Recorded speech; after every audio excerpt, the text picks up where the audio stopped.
kan Prabowo ini anti PKI, Iya. cabut itu uji nyali. Itu tinggal kita lihat ke situ. Tapi kalau itu belum dijalankan, nggak percaya. Oke. Gitu Pak, nggak percaya. Kalau angket digelar akan ada hasil yang terbaik. Amin. Angket itu kekuatan politiknya besar ya, ikhwan. Bukan main-main. Dia bisa menjadi salah satu proses pelengseran seorang presiden. Dia bisa membubarkan lembaga-lembaga yang mengkhianati rakyat ya, ikhwan. Instansi-instansi yang mengkhianati rakyat bisa dibubarkan oleh DPR ya, ikhwan. Kekuatan DPR sangat besar. Bahkan kalau nanti terbukti ada paslon yang melakukan kecurangan secara TSM tadi, itu bisa didiskualifikasi dan nggak boleh ikut lagi pilpres, saudara. Sehingga kalau digelar pilpres kembali, maka calon yang kurang itu nggak boleh diikut sertakan lagi. Yang ikut hanya calon yang tidak terlibat kecurangan secara TSM, saudara. Ini adalah solusi. Maka itu pesan saya kepada rekan-rekan kita semua yang ada di DPR RI, saudara-saudara kita, ayolah segera bekerja, jangan ditunda-tunda. Karena penundaan-penundaan ini sangat berbahaya. Semakin hari semakin panas, semakin hari demo juga semakin besar, semakin hari akan menjadi akan menjadi sebab terjadinya bentrokan, keributan. Apalagi sekarang sudah mulai ada yang berani ngerang-ngerain preman, saudara. Saya melihat ada satu fenomena menarik juga. Apakah ini bisa dikaitkan oleh Pak Rizal terkait puasa bicaranya yang cukup lama, berbulan-bulan nih, Habib Rizik. Kemudian setelah murni bebas, mulai nih bahkan mulai keliling kota juga nih Habib Rizik. Nah, apakah ini salah satu atau cerita yang berbeda? Ya, kalau lewat bahasa statementnya kan bahwa kita perang. Saya mengambil itunya aja, Kang Epul. Perang gitu kan, melawan kezaliman, melawan orang-orang yang dibalik pelanggaran hak asasi manusia. Ya kan mulainya dari situlah concernnya, karena memang itu yang paling dekat perhatiannya, karena itu adalah pengawalnya sendiri kan yang jadi korban. Wajarlah berangkat dari situ. Tapi sebetulnya Habib Rizik juga sudah tahu bahwa ini bukan dikerjakan oleh 1-2 orang, bukan oleh mereka yang sekarang kemarin diproses hukum, bukan. Ini ada satu kekuatan besar yang akhirnya berujungnya ke istana. Itu. Jadi kalau saya melihat perang itu harus menuju juga sampai ke proses ke istana juga gitu, walaupun bahasanya perang terhadap mereka yang melakukan penganiayaan terhadap para syuhada itu. Jadi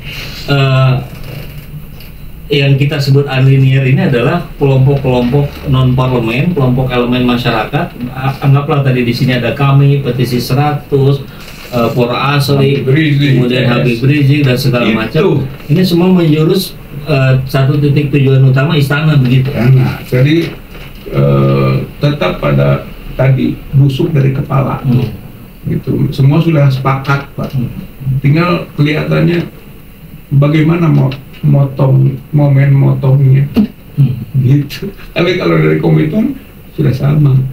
Makanya kalau saya pernah juga tulis sedikit, oposisi bersatu tidak bisa dikalahkan. Oposisi bersatu tidak bisa itu kan, tinggal sekarang mungkin penyatuan antara konsolidasi satu dengan yang lain gitu kan, menggelinding buruh satu kekuatan gitu, kemudian emak-emak kekuatan lain, purnawirawan juga sudah banyak yang teriak-teriak.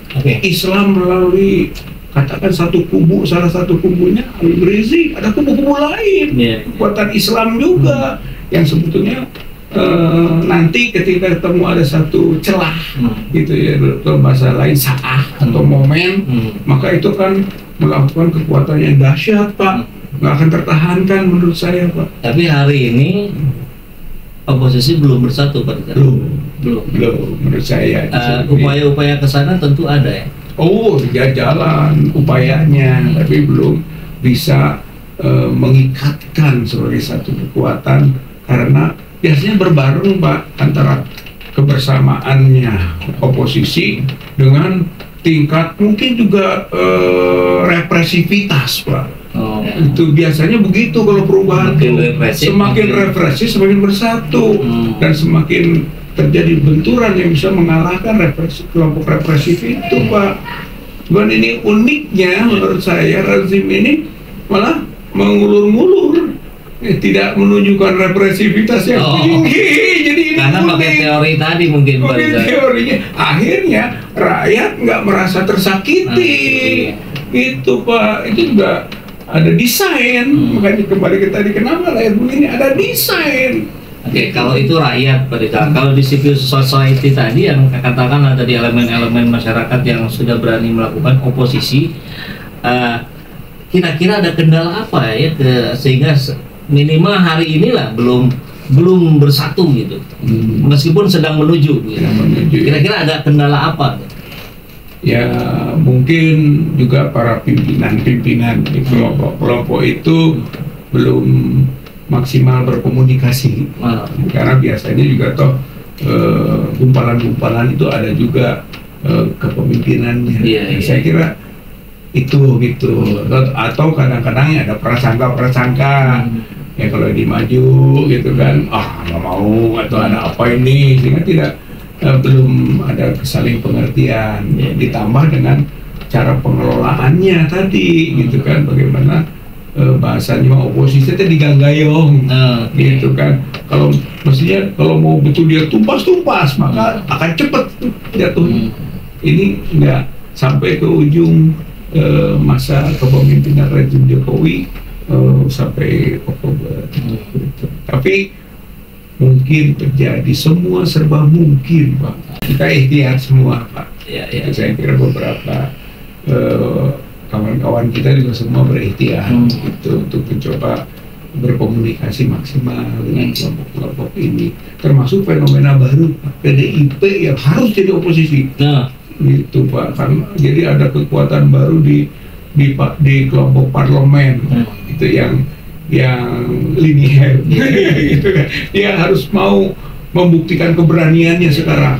Dia katanya tersakiti. Buktikan dong, buktikan bahwa dia tersakiti. Itu hayu bareng-bareng dengan kelompok oposisi yang lain berjuang, gitu kan, untuk memperbaiki negeri ini, gitu yang dimulai. Tapi sebagian kalangan tadinya mengatakan, lah aja lu mau gabung 9 tahun kemana aja, itu kan menindas juga kita. Gitu. Ya, saya kira itu kalau cara berpikir perjuangan ya tidak begitu. Menurut saya kan ketika kita sama-sama hayu melawan musuh, bersatu bersama, hayu lawan. Setelah itu hayu rancang agendanya. Ya dia sebagai kelompok masbuk ya nanti tentu tidak akan mengambil porsi penentu, akan jadi imam karena masbuk. Jadi itu paham. Jadi itu mah nanti pengaturan di barisan-barisan perjuangan itu, dan dampak akhir dari hasil. Gitu. Jadi nggak usah dulu, kalau sekarang sudah begitu, ya bagaimana kita bisa menyatukan kekuatan tadi Pak. Sekarang jangan dulu bicara gonimah gitu, jangan bicara gonimah dulu, bicara konsep perjuangannya dulu. Kalahkan dulu lawan gitu kan. Kalau lawan sudah kalah ya gonimah kita atur gitu. Kalau ada kalau udah habis. Nah, ini satu lagi Pak Rizal nih, saya kira terkait dengan elemen-elemen tadi, termasuk ormas-ormas tadi. Memang kendalanya juga tentu dalam ormas-ormas juga ada dinamika masing-masing, ada masalah masing-masing. Ketika kita tahu misalkan ada 5 aktivis sebuah ormas Islam besar ya, malah menjadi masyarakat bilangnya itu jadi bazarnya Israel malah gitu kan. Nah, itu persoalan-persoalan itu bagaimana Pak Rizal menanggapi? Itu kan secara tidak langsung juga telah menusuk internal, gitu, yang mungkin tadinya ya solid, gitu kan, berbagi di sayap ini itu, nggak tahu di sayap itu pukul kepala kan gitu, pukul kepalanya sendiri, kepukul sama sayapnya. Nah, kemudian mereka melakukan koreksi, gitu kan, sejauh mana akhirnya punya pengaruh yang akhirnya kalau memang arahnya soal Israel Palestina bisa saja akhirnya menggumpal dia jadi kelompok oposisi, gitu Pak. Bukan hal yang tidak mungkin, gitu. Makanya buat kita ya selesaikan masalah yang Anda hadapi, gitu kan. Tapi Anda tahu juga bahwa teman-teman juga bukan hanya dari awal mengingatkan persoalan Israel dan Palestina, juga mengingatkan persoalan di dalam negeri kita. yang jadi menyebabkan begini di internal organisasinya.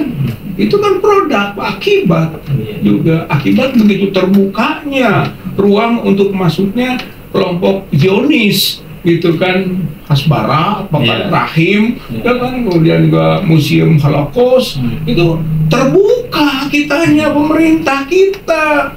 Akibat keterbukaan itu terjadi perpecahan di organisasi Anda.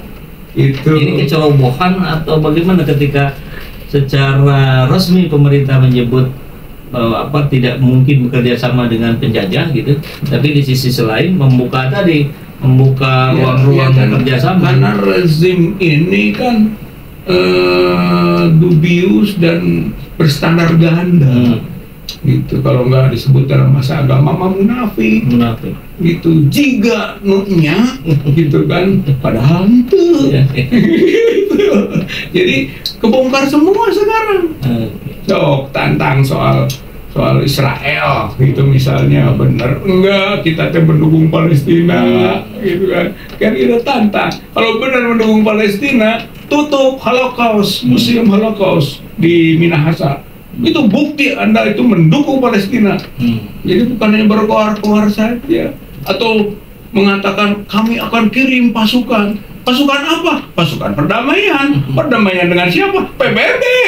Ya itu bukan suatu hal yang spektakuler dan bukan suatu terobosan. Khusus itu hari-hari juga udah ada. Sekarang mah pasukan begitu mah gitu kan. Yang kita inginkan serius gitu kan, membantu Palestina di dalam perjuangannya. Kalau dia militer lagi bantunya gitu. Kalau kita orang sipil lagi, pelayanan ini, pelayanan itu gitu kan, yang punya penggalangan dana jadi masing-masing. Kalau pemerintah kan punya aparatur, punya alat negara.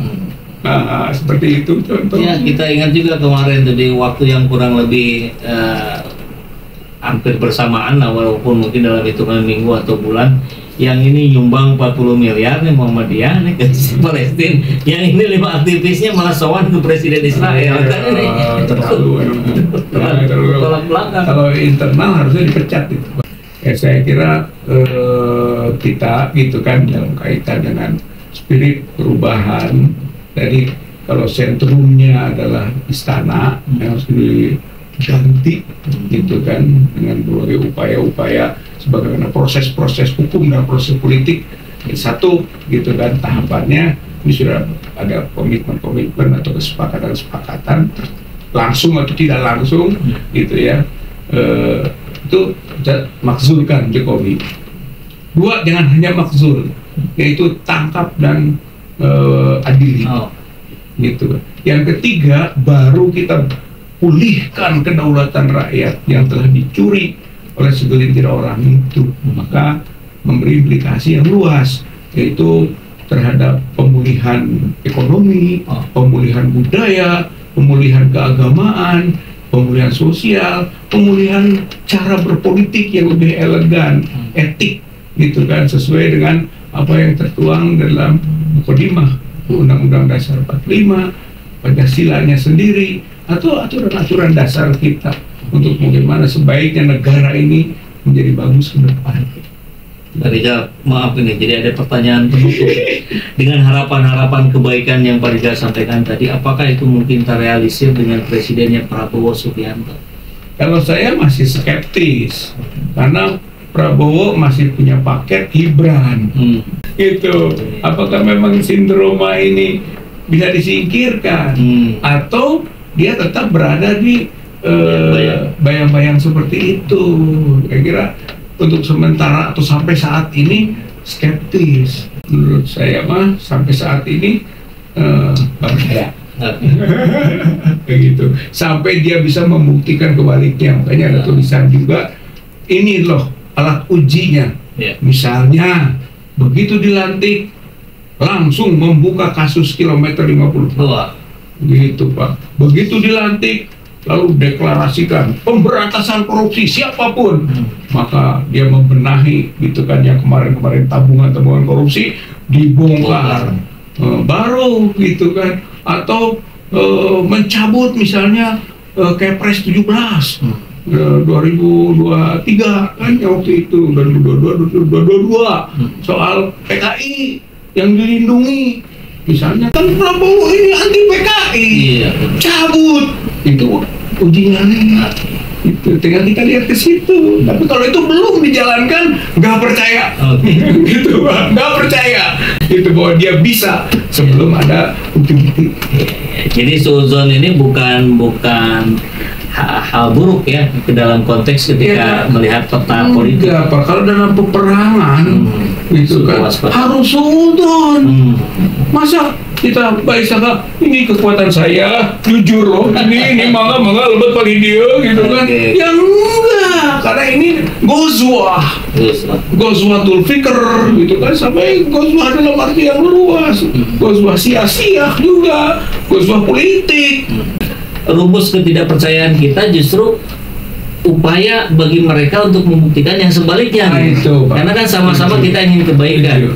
Jadi mau husnuzon ya sudah, nanti kita lihat. Yang suzon ini kita kawal dengan antisipasi. Yang nggak perlu itu fadlizon boleh. Biarlah itu versi fadli saja kalau zon. Terima kasih banyak Pak Rijal. Insya Allah bermanfaat. Assalamualaikum warahmatullahi wabarakatuh.